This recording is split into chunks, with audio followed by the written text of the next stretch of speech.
In this week's vlog, I drive the new Mini Cooper Classic. Manuela develops mystical magic powers.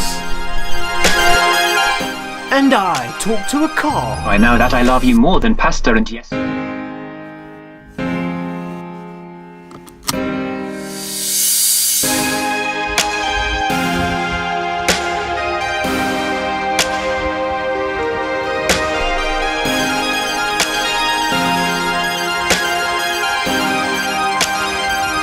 We got a new car, yay!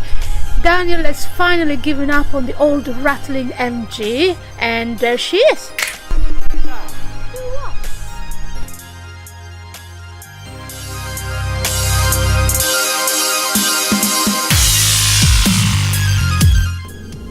So, what is it like to drive? Well, if you look at any reviewer, any reviews that are out there on the internet, on YouTube or whatnot, they all say the same thing, that it's like driving a go-kart. Come on, this is nothing like driving a go-kart. It's way too refined.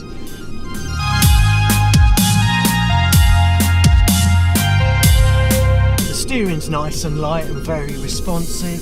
The gears are very positive. You've got six forward gears and one reverse, so it's a 7-speed gearbox. It's wonderful.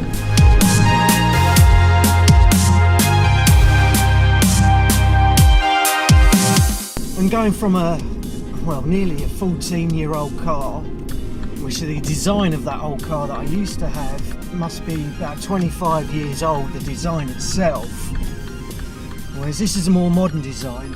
And the first thing that struck me was just how quiet it is.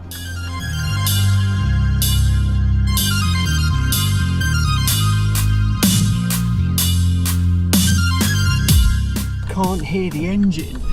And that being, because I can't hear the engine, I'm quite often in too high of a gear because I don't realise how slow I'm going and I'm in the wrong gear. I'm just not got used to it, I suppose.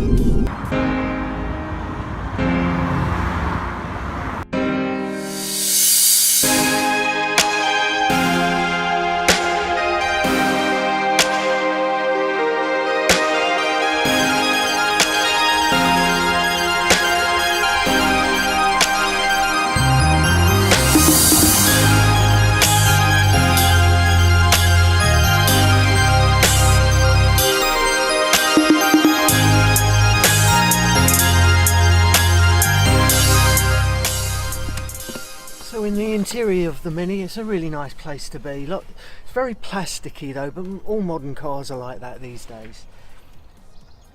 One thing I do like though is it's got voice recognition. You press this button here and it understands what you're saying. It's amazing. Yeah, so I'll demonstrate. So press this button here.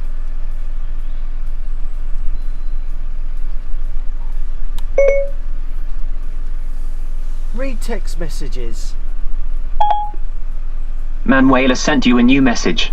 You should know by now that I love you more than pasta and yes, you still are a muppet. Would you like to reply? Yeah, so the Mini's got like a voice recognition system. You press the button and you can talk to it and it actually understands you. It's unbelievable. I mean, I remember when the original iPhone 4 come out and it had this sort of button on there, like the early versions of Siri. You would tell it to play Iron Maiden or something and it would go and call Bob. So you got 3 buttons down here. The middle button is obviously your engine start. You put your foot on the clutch and the engine starts. You got a traction control on and off button, and this one turns off the stop and start. Now I like the idea of these toggle switches. They look like very vintage looking toggle switches, what you would expect on an old Mini, but they're made of plastic. You know, what's wrong with a nice bit of billet aluminium? I can imagine that switch breaking really easy. If you give it a good tug, that would just break off. Why didn't they make them out of aluminium?